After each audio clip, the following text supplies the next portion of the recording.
Shalom and Erev Tov. Welcome back to everybody for another great episode of Rabbi Pinchas Winston's estimated time of arrival, introduction into the redemption. This format is going to be a little bit different than previous ones. We're going to have an introduction, and then following the introduction, we're going to allow for questions and answers. So those people that are listening in and have any questions regarding this topic of the redemption or other topics that they would like to pose to the rabbi, this is their opportunity to write in, to comment, and we will try to get to all the questions. Additionally, I would like to thank Yehuda's Shamroth, who's not with us tonight because she gets a great mazel tov. Her daughter is getting married tonight, so we wish her a great mazel tov. And I want to also mention the rabbi's website, 36.org, which is by his name there. So we encourage you to go and see his website, as well as our website, which is at israeltorah.org. And without further ado, let us start the introduction. Rabbi Winston. Thank you. I just want to say welcome back to Josh. It's nice to have you back again. Thank you. And you should have safe travels wherever you go. Amen. Amen. Okay. One of the main reasons why I chose to discuss this safer in keeping with all the other material, right? There it is. Where is Achis Kereshis? As the title suggests, that the ending will be like the beginning. Why is it so important? Basically, if you look in Devarim, in chapter 32, which is Parsha Zinu, the 7th verse, 7th pasuk, so it says, Zacharis Yimasu Olam. Remember the days, and then the past, and to ask your fathers, and they will tell you, and the elders, and they will tell you.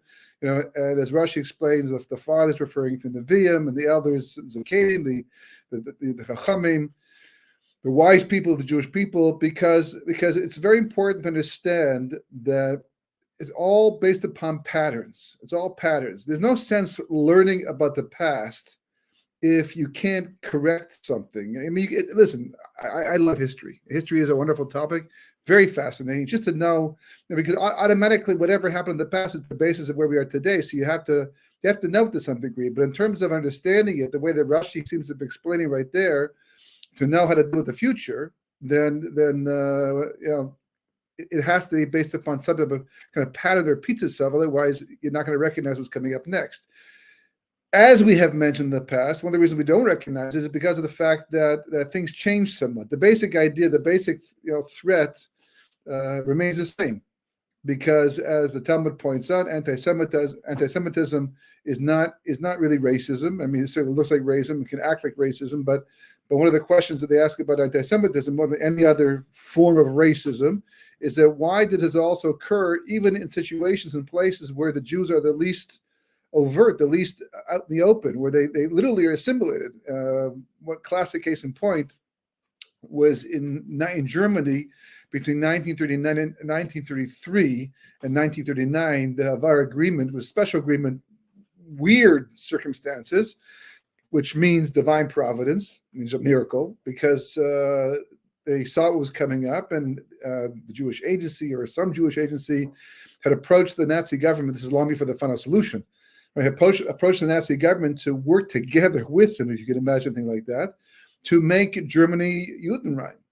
They knew the Germans wanted the Jews out, and they were prepared to help them get out.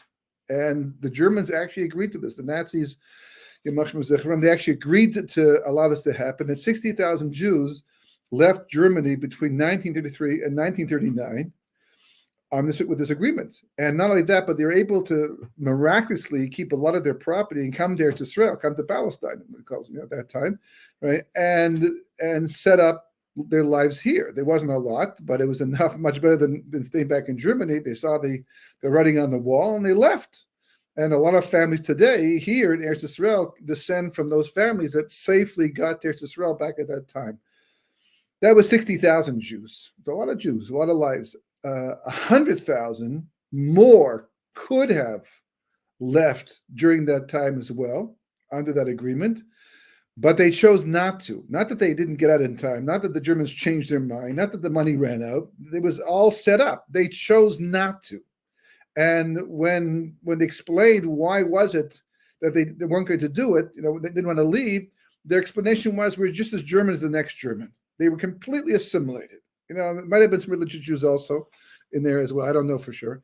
But certainly a lot of them felt that they were like any other German businessman or family. They were neighbors of Germans, and they thought that nothing's going to happen because they were very loyal to Germany, and they felt quite at home there. So they should not have suffered anti-Semitism, but they did anyhow. So one of the basic ideas is in the Gemara itself. The Gemara has the question: why was Mount Sinai called Har Sinai in Hebrew? The word Sinai is just Sinai. Sinai, Har Sinai, same thing. Mount Sinai. Well, no, Mount Sinai is in English and Sinai is Hebrew.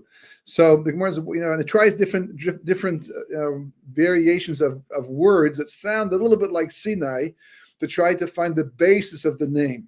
And in the end, the Gemara concludes it's because it's the basis of Sina. Sina is hatred, meaning the basis of anti-Semitism. At Mount Sinai, when the Jewish people received the Torah, this is that Sina descended at that time, meaning that there's going to be anti-Semitism. Now, Avram was also, set aside, but again, he was different.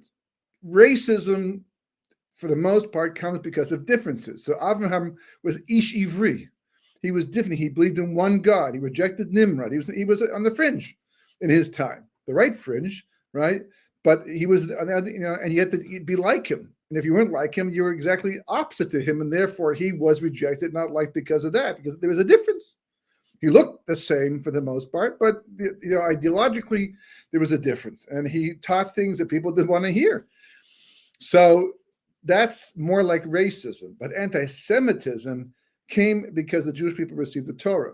Because once we stepped into that mode, and of course, people say, why bother? Like, who needs it? Like, life is difficult enough as it is. People have enough problem with hatred as it is. So why bother? The answer is because the reward is unbelievable. The world to come will make it all worthwhile. I can't prove it to you right now. I can't show it to you right now. I've had examples to try to put things in perspective. And that was other shiurim in the past, too long to go into right now. But we know one thing for sure, that the reason why it doesn't talk about it in the Torah, and we don't mention it in the Midrashim, is because it's so fantastic. There are no words to describe it. So you can either believe that and check it out and come to the same conclusion, or you can reject it. Whatever, that's a free will choice a person makes. But basically, that's why it's worth it. But on the downside, if you want to call it a downside, is that it's not really downside. It really is the upside. It's just that we have a responsibility, and our responsibility is to make sure that the flow of divine light, vis-a-vis our mitzvahs and our good deeds and the instruction, the teaching that we do, comes into the world to maintain creation and ultimately to fulfill the verse that God will be one to everybody. And if we get sloppy, we get lazy, we lose our way, then it's like any system. If a person is responsible for maintaining a computer system or a water system or your blood system, if you don't take care of your health, arteries can become clogged and it becomes deadly. People that have strokes, God forbid, if you don't maintain your health. And the same thing is true with the Jewish people. We're here to maintain the health of creation. So therefore, we have the responsibility. We'll be rewarded handsomely for that in the world to come. But if we don't do it, then basically we become absorbed in this world. So then things start to cave in and fall apart, and it backfires. And that's more to do with anti-Semitism than racism per se. But that aside, the main point is that history follows certain patterns, and there are prototypes, and there are paradigms and things that we have to look at. We can't simply live in our generation and say, well, it's all new. We're all new. It's all new. Technology is all new. What happened in the past was the past. It was, they did what they did in their time. We're doing what we're doing in our time, and there's no real connection, nothing to learn. And of course, that's the biggest mistake that anyone can make, but specifically the Jewish people can make, because that's not the way it works. It is a pattern, as Rashi points out, and we have to learn from the past. So, in the beginning, when I first got involved in this topic, I didn't even really quite know at that time that the redemption from Egypt, for example, or Babylonia, was one of those paradigms, was one of those examples of things that happened in the past that really is supposed to teach you about the future. In fact, the Medrash talks about four exiles, doesn't even mention the one from Mitzrayim. That's mentioned to Avram Avinu in last week's parsha, because there was only supposed to be one exile, and because we didn't finish it off properly, there were 4 more sub-exiles after that, including the one we're in right now, which is the Roman one, Edom, which will end with Mashiach, bringing peace to the entire world. So these things were in the past, and they don't have much to teach us, do they? Well, it turns out yes, they are the basis of all that's happening today, and because history repeats itself. And that's not just us. We know that. I mean, even Gentile philosophers have pointed these things out, that there's a repetition, there's a pattern, things repeat, and you have to know this. And that's why the famous statement, saying it's even in the Diaspora Museum on the wall, those who forget are doomed to repeat.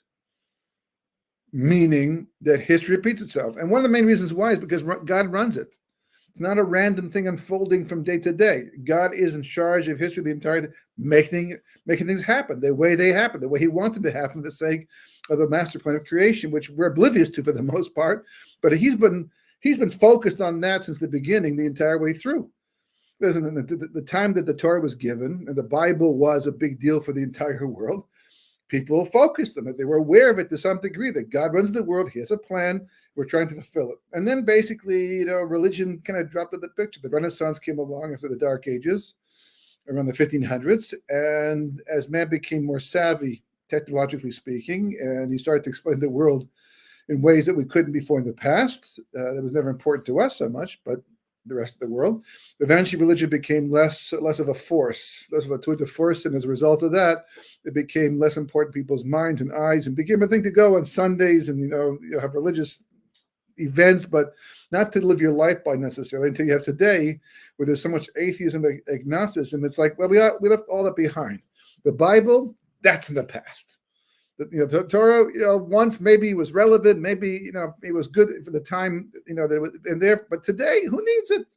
I mean, more than ever before. More than ever before. We're smart, but we're not so wise.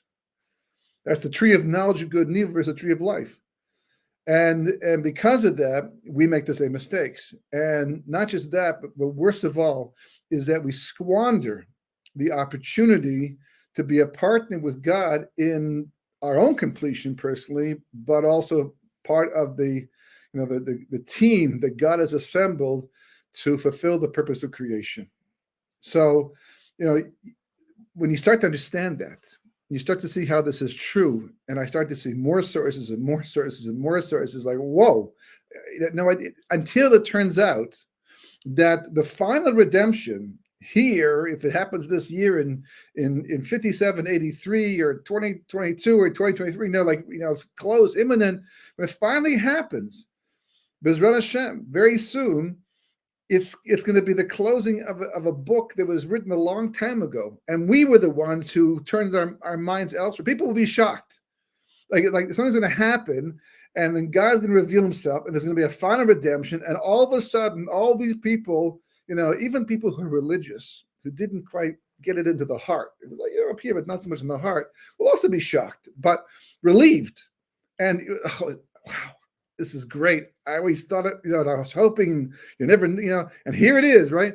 Other people who invested their entire lives in the belief that the Bible was no longer relevant, that the Torah was no longer relevant, are going to be absolutely shocked when they find out it's been relevant the entire time through. It never stopped working. We closed it. We didn't add to it, right? There's no more chapters after a certain point, but that's because all the principles are there. The Torah was the blueprint for creation. It was the blueprint for creation. It was everything that's ever going to happen in history. That's why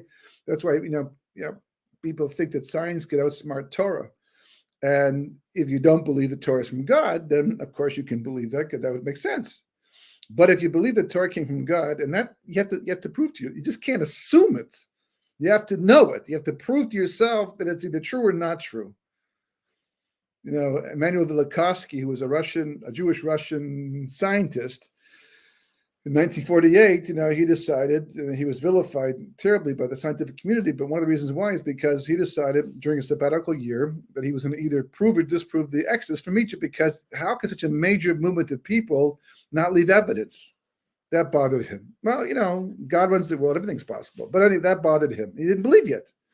And he embarked upon an intellectual journey and discovered all kinds of things that seemed to answer a lot of the questions. And I don't know what he believed towards it in his life, but basically at some point in time, he began to realize that it's not what people thought. And that's the mistake that people are often making, that they're thinking that basically that we know everything there is to know, that we need to know the truth right now, right?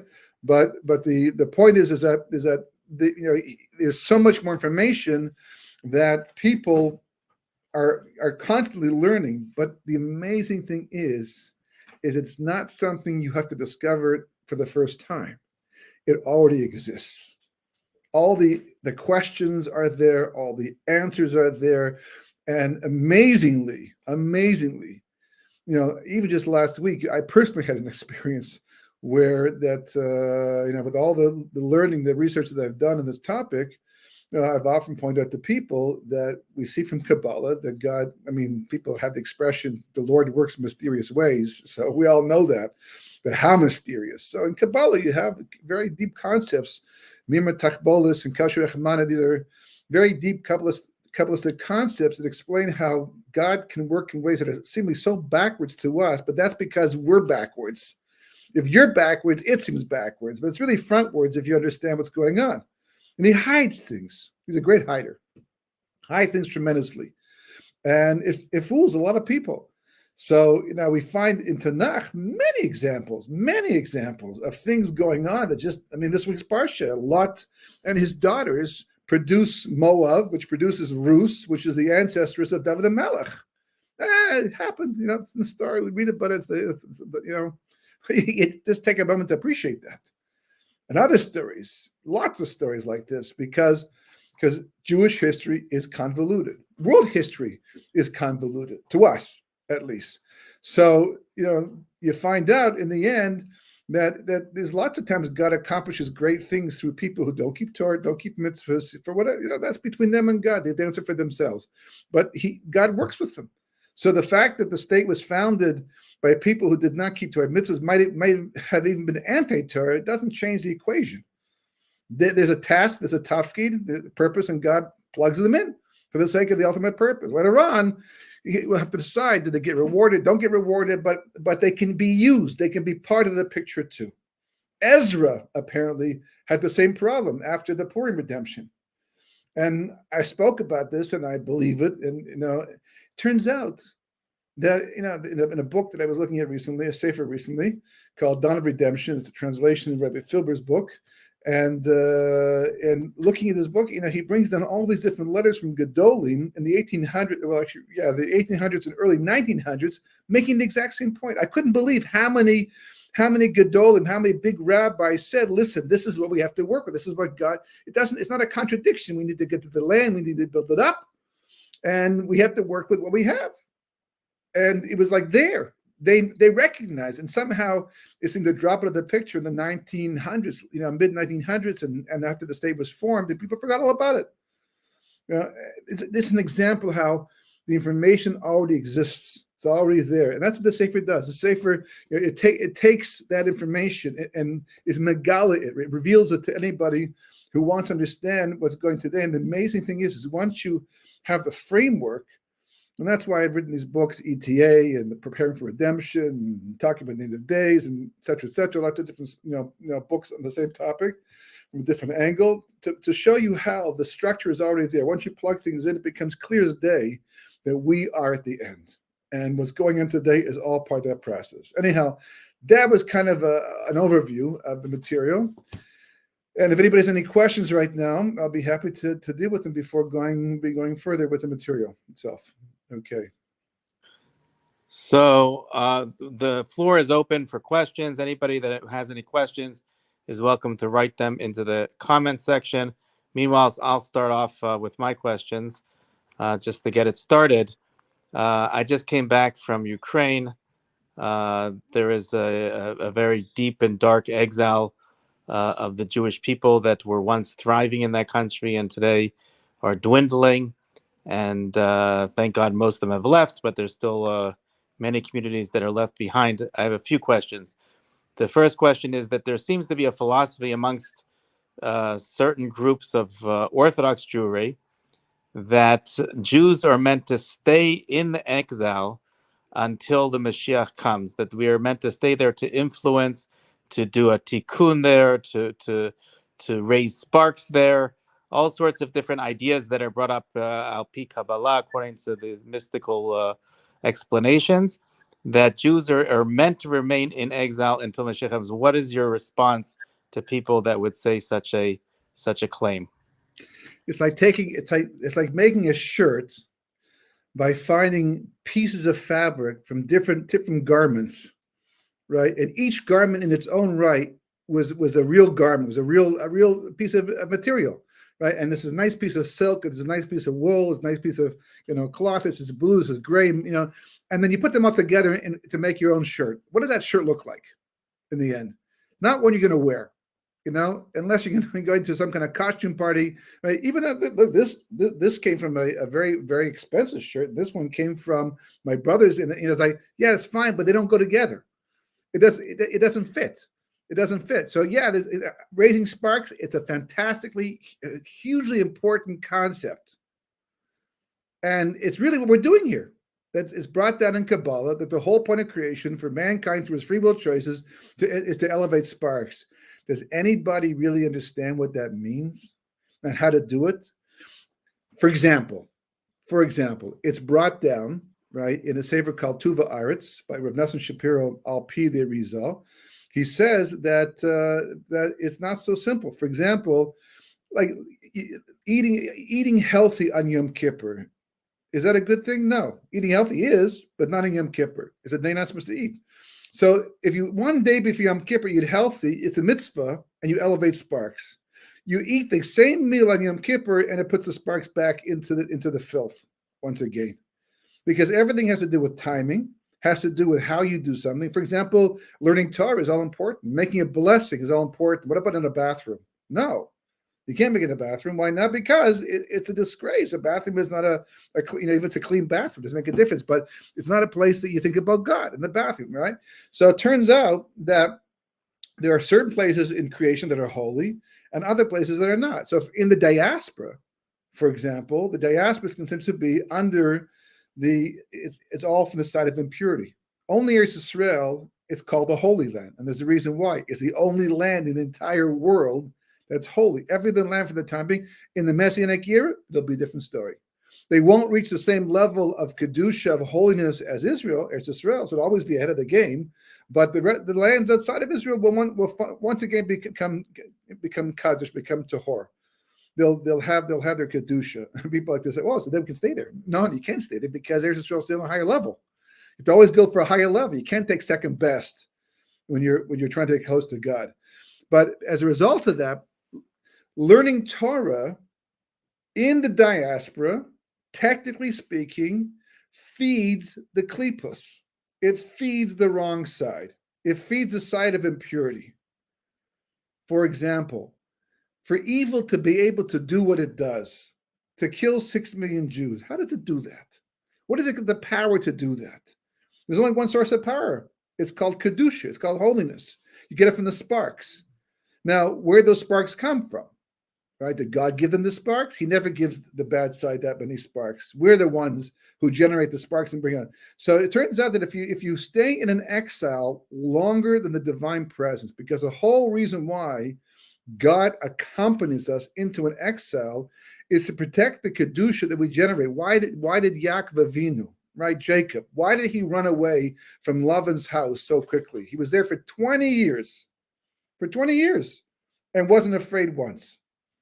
Why did he run all of a sudden, not even to say goodbye? Because God said, I'm going.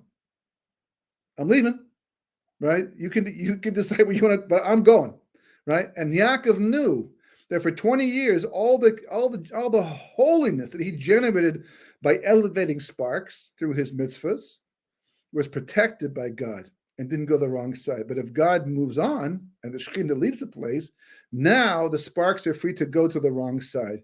So people, if you're staying in an exile too long, and one of the ways you can see if you're being there if you're too long, is when anti-Semitism begins to increase. Anti-Semitism increasing is the number one sign that the divine presence is moving on. Because as we said before, anti-Semitism is something that's built into creation. It says that the law is that Esav hates Yaakov, but it means that anti-Semitism is a natural reality until Mashiach comes. So if there is no anti-Semitism, that's a miracle. That's not civility. That's not progress. That's simply a miracle. So God's holding it back. If he moves on, it comes out. So that's why Lavan and his sons all of a sudden began to mistreat Yaakov, because God was moved. The work was done. It was over. That's the reason. That's the number one reason, by the way, we get stuck in every exile. It always, Spain, Europe, you name it. We can do very well. America, we can prosper because we're getting sparks out. The prosperity is the sparks being drawn out and brought back to the side of Kedusha. When the economy starts to change, we start to lose our money, it becomes more difficult. I saw this happening towards the end of the 1990s, early 2000s. You can see the change and the attitudes. And Kiruv, outreach also was affected by these things. You could sense the change. You could sense that the Shekhinah, the divine presence, was moving on. So Yaakov said, if it's going, I'm going. I'm not sticking around even to say goodbye. And he ran. He was the last person to do that. Everybody else stays around thinking, maybe it'll get better. Maybe it'll get better. And it doesn't. So people have taken ideas like these, and their ideas are true, but they patch them together to make a philosophy that's not correct. That's not only not correct, but very dangerous. Very dangerous, and that's what's caught us in the past. So, before people want to assume that they understand how the system works, they should make a point of learning how the system works and how to recognize the signs where history is holding. Because you have to be like a Yaakov Avinu. He knew, he understood, the time came, he got out in time. As a result of that, he kept everything. The rest of us, for thousands of years, have always been losing everything. The Jews of Spain, by the way, just as a side point, I don't know if I mentioned last week, but I think I read in Beryl Wine's book that they had a golden era, literally a golden era. They had gold, they had money and wealth, and not just physical wealth, but spiritual wealth. They had Rishonim, they had great Torah scholars, a lot of very important Sforim were written at that time that we use to this very day, and then the whole bottom fell out. And of course, we lost everything, and we're forced to go, well, the queen and the king were friends of their Barbanel, and they liked the Jewish people for a long time. And then this priest comes along, who's an anti-Semite. He comes into the picture. As a result of that, he turns their hearts against the Jews, and before we're being expelled. So they asked the question themselves, apparently, why did God do this to them? They were smart enough to know this is not just a random history, but that it was God. So they asked, why did God do it to us? And they said, because we had a chance to focus on Eretz Yisrael when we're doing so well, to use that money, the resources, and start planning the return to Eretz Yisrael. We chose not to do that in the end. And they themselves set about themselves, and that's the reason why we lost everything. Because you have to understand, ultimately speaking, everything we do in the diaspora is for the sake of redemption. Everything we do in Eretz Yisrael is for the sake of redemption. Turns out everywhere we go, it's all for the sake of redemption, especially if we're in exile. So when we've done as much as we can in a diaspora, and the Vilna Gaon points out, this is the reason why God makes it that Israel requires the funding of diaspora Jews, not because Israel can't make it on its own, as we're seeing today, right? But because it's the only way to allow diaspora Jews to be involved in the building of redemption from a distance. The Jews living in Israel, they're hands-on. They can physically, by just living here, they're part of the redemption. So God makes it that we require to include them. But you'll notice that the dependency on diaspora money has become very reduced. Very reduced. We become more independent. So progress, it happens in society. But that's God saying that you've done as much as you have to build the redemption.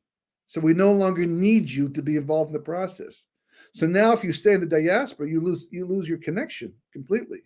And that's unfortunately what leads to disaster after.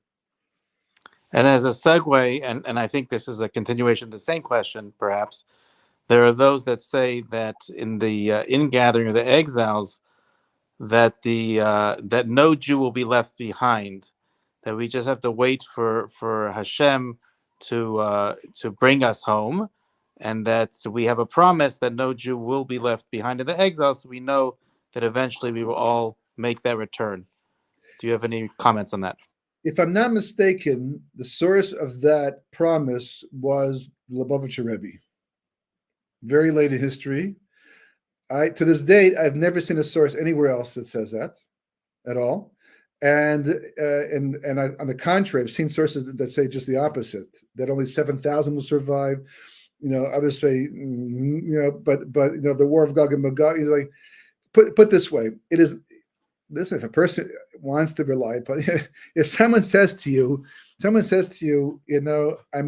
you to invest in a stock $100,000, okay, of your money, and you're not such a wealthy person, but you can put $100,000 into the stock, but it's a very big risk, and I promise you, you won't lose anything.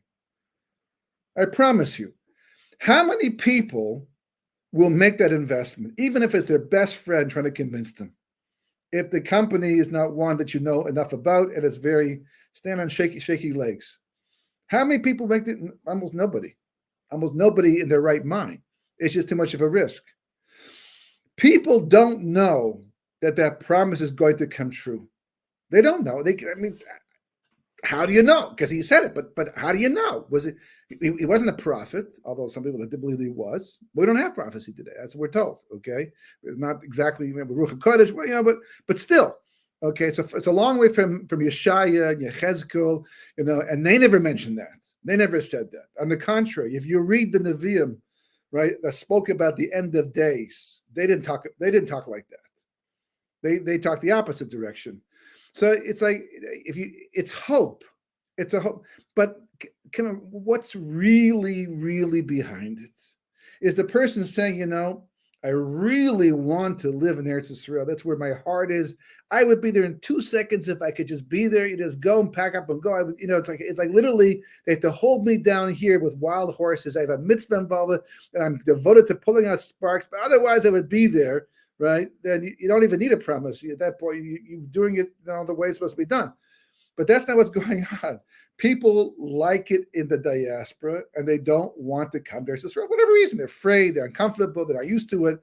But then they use that hope and that promise to comfort themselves and to stop other people from criticizing them for not making that move. And I'm just talking about the facts on the ground.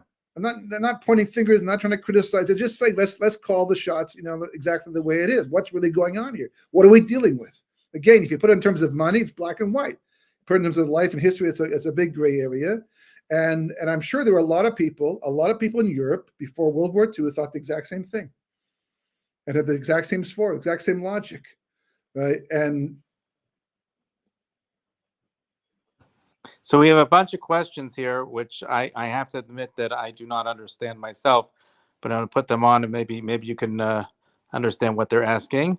This first one is something about an Adamic calendar in 5947, and see that last 50 Jubilee 5050 to 6,000. Do you understand what that means?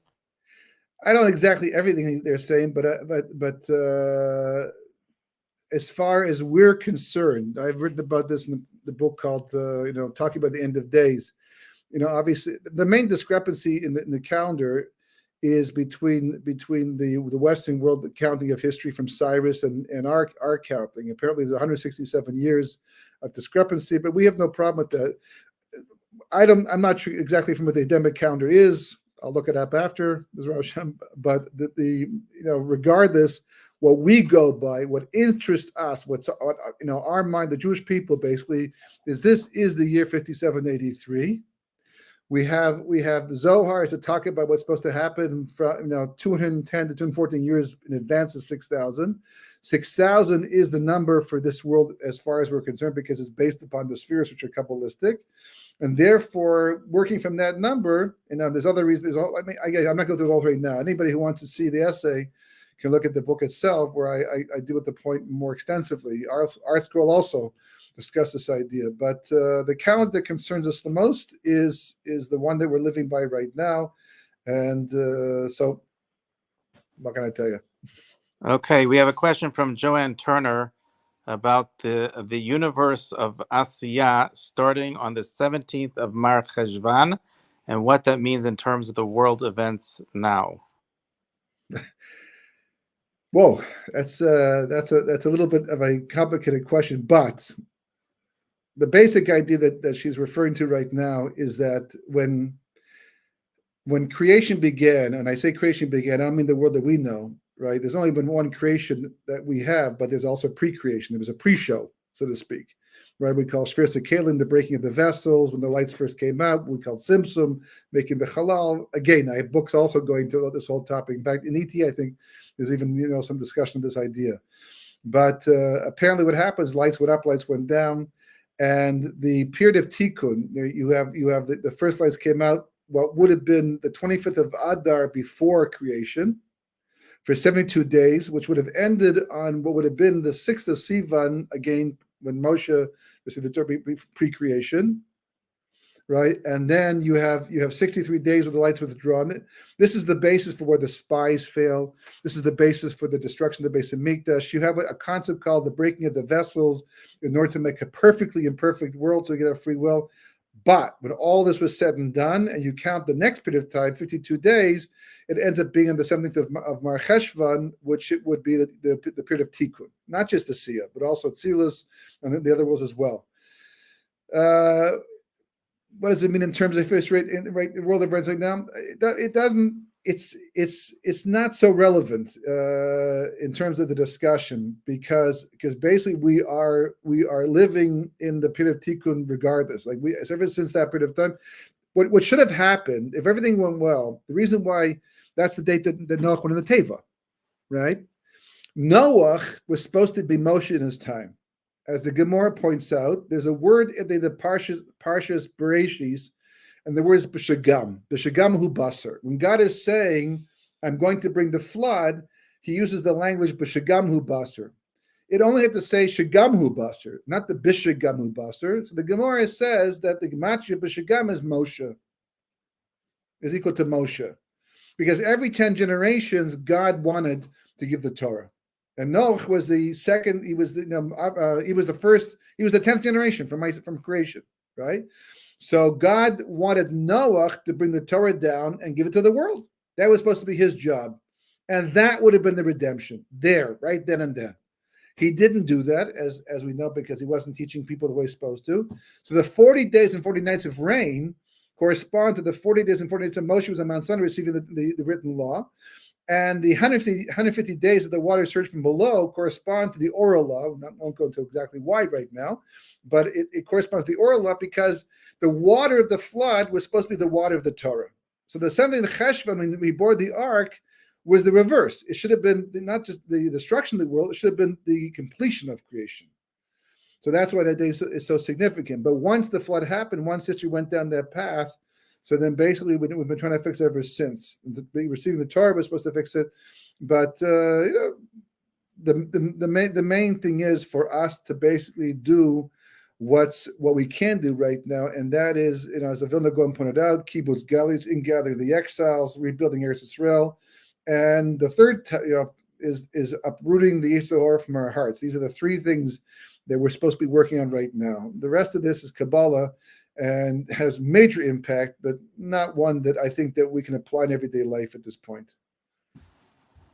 Richard Shustris points out that there is a Talmudic dispute between Rav Yehuda and Rav Zera, and that the question of whether Jews go back to Israel, maybe it's talking about the Gemara about the Mitzvah, so Yala Bechoma is the Satmar Rebbe. That is a mistake. It's brought down at the time only from Bavel. He said only from Bavel. There was a mitzvah not to leave Bavel until Ezra's time, until Ezra said you can go, with exceptions. Never but the diaspora. But once that exile ended, that was over. Whoever wants to apply that, it's like literally apples and oranges.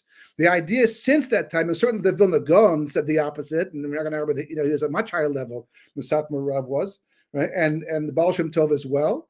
And the Ramban, Arishon, right? Kama. Just look, do the research. But that statement of Rav Yehuda Rav Zera is only talking from Bavel. at that time when they had the academies at that time. We don't have the academies there anymore. It's not longer, but bubbles is over. It's passé. It never applied after that point in time. Although people like to use it that way, so I'm sorry, that's mistaken. The actual idea came from the Satmar Rebbe, and just for historical purposes, it only began after the Second World Zionist Conference. Before the World Zionist, everybody, including the Satmar Rebbe, was on the same page. They were all in agreement. It was time to bring the Jews home. Everybody. What happened? Right. First of all, two things happened. Number one was Herzl decided he wanted Uganda was a possibility. The British would give us what we wanted, what we needed to be secure, and he was prepared to take Uganda. That wasn't acceptable to everybody else. The main thing was that when the secular Zionists said no, it's going to be a secular state, it's not going to be a religious state. At that point in time, there was a split in the conference between the Orthodox Jews and the secular Jews. And some just said, okay, so it's not the time. They went away. And some actually went mid Aliyah anyhow. They still mid Aliyah. A lot of communities today began from the early 1900s after that conference was over. Hasidim were more makpid about the idea that you can't build a holy state with secular hands. That was their idea. But he specifically, even though he was saved by Zionists in the end, right, I think on the Kinder transport, right, but nonetheless, he decided that it can't. Everything that happened was a Maisa Satan. So no, that's unique to him. That's for sure does not go back to the Gemara at all. Okay, Cookie Meisel speaks about a pasuk and what people rely on for. I believe she's referring to that no Jew should be left behind, as this pasuk imi yenedacha b'ktzei hashamayim misham yikabetzcha Hashem Elokecha misham yikachecha, which is referring to obviously the ingathering of the exiles. Okay, so that's the pasuk. Now show me the source that says that. The question, well, that the sources and Devarim for the pasuk. The question is why that means every Jew. So, where does it say every Jew? It says God will gather you in from the core. He'll gather you in from around the world. Who doesn't say every single last Jew? Where does it say?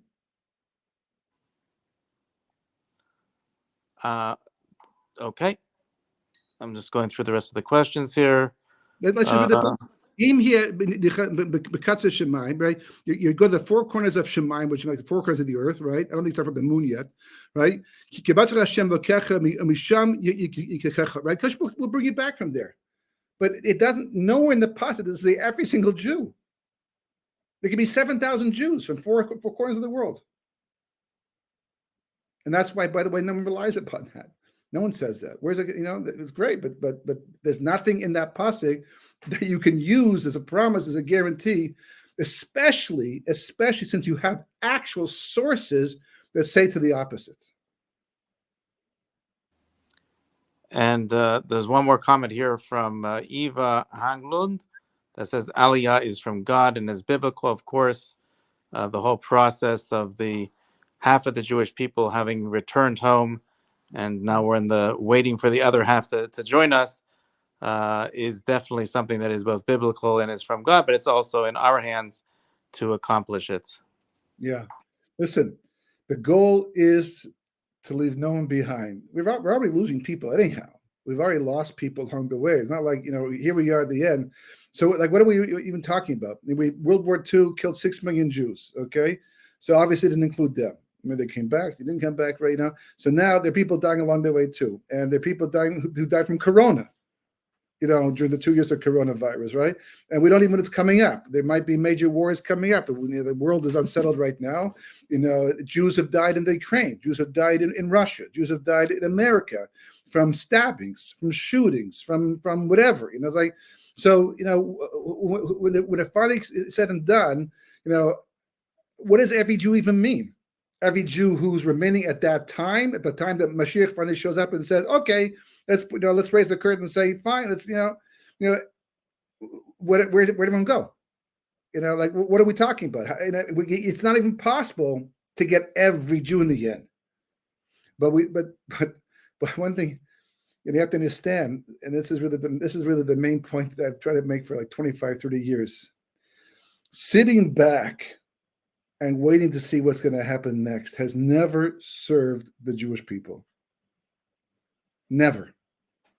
if you're a Baal Bitachon, and that you live your life by Bitachon Emunah, trust and faith.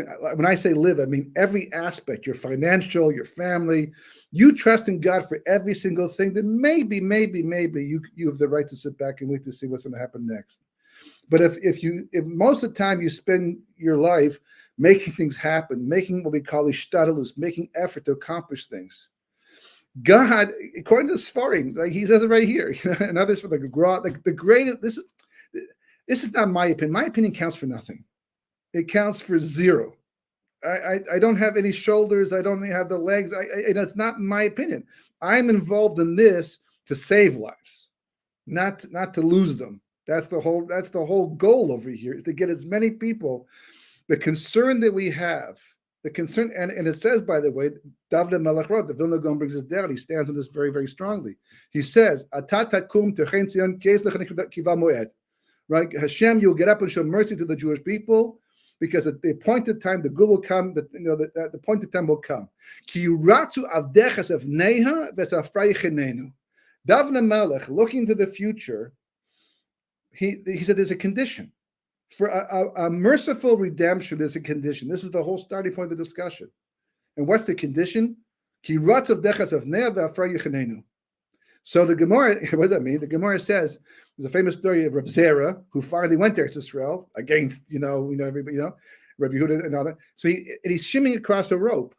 And there's a Gemara, right? There's a Gemara, Talmud Bavli, it's Babylonians. It's not like Eretz Israel, that Yushami Talmud. So this is the Babylonians talking about themselves. He's shimmying across the rope, and this Saduki, a Sadducee, sees him and says, "Well, you guys are so impulsive.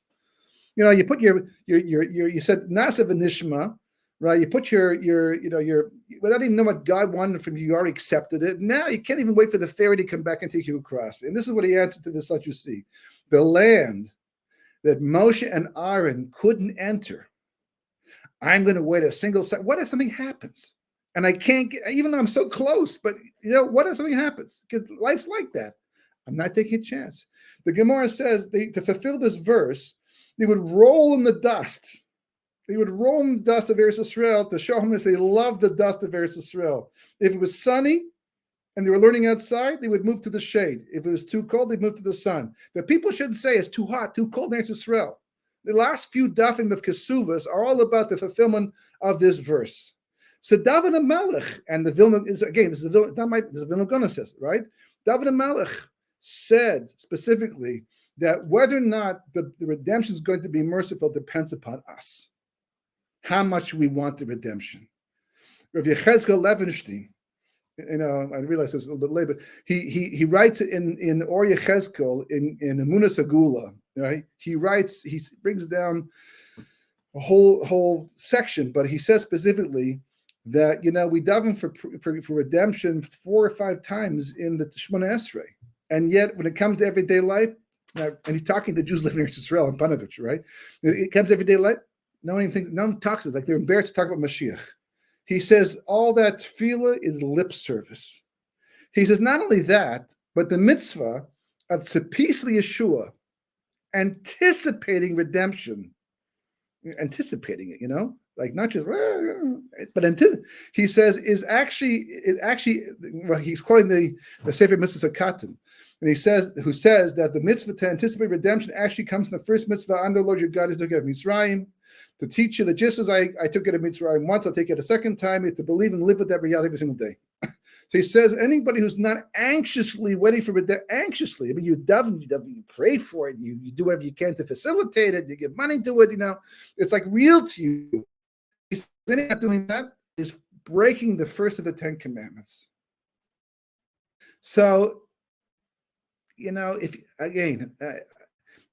you want to know the truth, buy the books, read the sources. You can't just talk off the top of your head and by hearsay, because that's what I did for the longest time, and that's what I believed until I saw the sources, and I was amazed and shocked to find out it's not what's being passed down. It's not what people think it is. If you really want every Jew to be gathered in and want the redemption to end mercifully, you really want it to be that everything works out the way, like a fairy tale ending, we have a lot of work to do. But you certainly cannot sit back and assume that God will take care of everything on our behalf. It's not the plan. It's not the way the world works. Not by mitzvahs, not by life itself. I can't emphasize it enough. I'm only in this to save as many people as I possibly can. I'm not here Wonderful. to condemn. Thank you so much. And this was a great session. I'm glad that we had all these great questions that were sent in. Listen, if we have more questions, we can do some more next week as well, Shem. You know, the questions are important. They're also good getting ideas out and so no, it's not wasted if people send the questions in. Okay, very good. So be well, and we look forward to hearing from you next week. Bye-bye. Take care.